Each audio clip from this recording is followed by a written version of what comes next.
Mike Letch. I'm currently in the United States on a Winston Churchill Memorial Fellowship, which means I'm travelling around the world reviewing some of the best practices for diving with disabilities in the world. I'm an assistant diving instructor from Melbourne, Australia.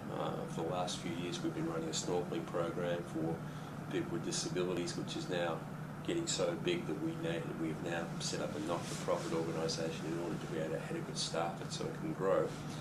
And so that's the reason for my tour, actually, to sort of look at what the best practice is throughout the world, and that's why I've arrived here in Illinois. And the last week I've just spent working with Diveheart, getting my Handicap Scuba Association instructor's ticket with Jim Elliott and Deb Dudek, which has been an amazing journey. And compared with what I've seen for the rest of the world, I think the work that's happening here at Diveheart in Chicago is cutting edge. I think it's leading the way in creating a new paradigm for people with disabilities. We've been long aware that when you put someone into the water with a disability, particularly with a mask and snorkel and scuba, the disability vanishes and diminishes, and I think certainly everything I've seen here is reinforcing that. It's really about creating a new opportunity for people with disabilities to redefine their expectation of disability to include outstanding achievement and adventure. And this is something that's been lacking for so long, and it's something in programs like a Diveheart program we're putting back in. I came through the generic dive training system through Rescue Diver, Dive Master, and then through the IDC into the instructor's exams, and came out of that with an assistant instructor rating. It's been interesting. That for me has meant that I do about 8 to 10 scuba reviews a year, and run a lot of snorkeling programs, take people on Discover Scubas, the usual Dive Master type stuff, which has been quite good. But with regards to formal training and disability, there just really hasn't been any in that generic structure. And I've picked up a lot, been able to pick up a lot over the years working with a lot of people with various disabilities, and that's been absolutely invaluable. But again, and I stress this, the experience that I've had this last week with Diveheart in simulating all the various disability types, including blind. I've been a blind donor and a blind instructor. I've been blanked out and done both confined water and open water, which is a pretty interesting experience, particularly when your legs don't work. It just sort of compounds the issue. I've been quadriplegic. I've synthesised being a quadriplegic instructor and a quadriplegic donor. Gave me terrific insight as to what that was all about.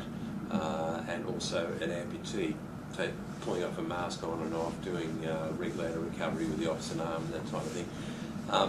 We decided we'd kind of pass on the paraplegic part of it, because my last 500 dives have been along that line, so we probably didn't need to do it, but everything else was just a great learning experience. So I would strongly encourage any instructor who is looking at moving into the area of disability to actually get trained on this HSA program. It is so enlightening. You learn so many skills about yourself as a diver. Apart from being educational and informative, you actually learn better water skills, and I can't stress the value that it's given me. I've now got the confidence to go back to Australia and work with disability groups that in the past I would never have worked with because of just being unsure how to work within the water. We've done that. It's been the experience of pretty well everybody involved in diving for people with disabilities that when you put a disabled person in the water, you take away gravity, thereby taking away most of the disabling component of the disability. We've seen it constantly in Australia. We've doing quite a lot of work with people with acquired brain injury, popping them into a snorkeling program, and they just take off. We've been running our dive masters ragged, just trying to keep up with them, which has been quite entertaining. It does them good once in a while. But anyway, the whole mobility thing, when you can actually put a person into the water, suddenly you actually got to reassess that person, reevaluate that person, because they may find that they have skills that aren't apparent on land in a gravity situation. For someone with incomplete spinal injury, they might find they'll be able to actually use their legs partially. Someone with a lumbar type injury may actually be able to do hip flexors and be able to do something useful with fins.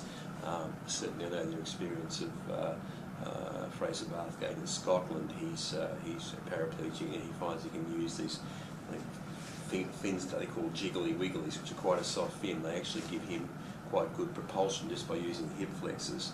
myself, I use an adapted sculling style that the synchronised swimmers use, and I don't get my hands really much past about my chest level, and just use the last part of that stroke, and that gets me through the water pretty well with anyone fitting. It's quite well. I've been using that for a number of years now, and I've got it pretty well perfected, and it works good. But I think everyone has a different technique and a different way of doing things.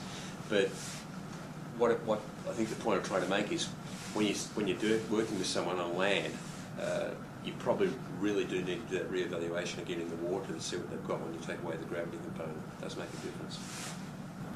I think the really important part about these type of programs, SCUBA is sort of almost a classic program that's striving to redefine the expectation of disability. In the past, people with disability have been, as has been said, become socially isolated and been involved in sedentary pastimes, and that's been the expectation. If you were disabled, you became a passive consumer of services. You were expected to be grateful for whatever you could get, and the expectations was you weren't going to have a very exciting, adventurous life. Well, that's all changed, and I think the SCUBA programs are just proving that. You get someone who's scuba diving every week, every time they get into the water, they've got an adventure, and that's what we've got to put back into people's lives. And this is a whole part of it, a new paradigm shift about redefining the expectation of disability to include adventure. By doing that, we're then reframing for the future of next generation of people with disabilities, that it's not going to be so bad. If you get a catastrophic injury, there is still stuff you can do. So therefore, the bleak outlook that the people have experienced up until very, very recently doesn't necessarily have to be the stereotype. So I think, these type of SCUBA programs that Diveheart are doing, particularly the one that Diveheart are doing, are really striving the way forward for unlocking the future for the next generation of people with disabilities. Disability is now a way of life. We have to embrace it, not shun it. It's part of our community.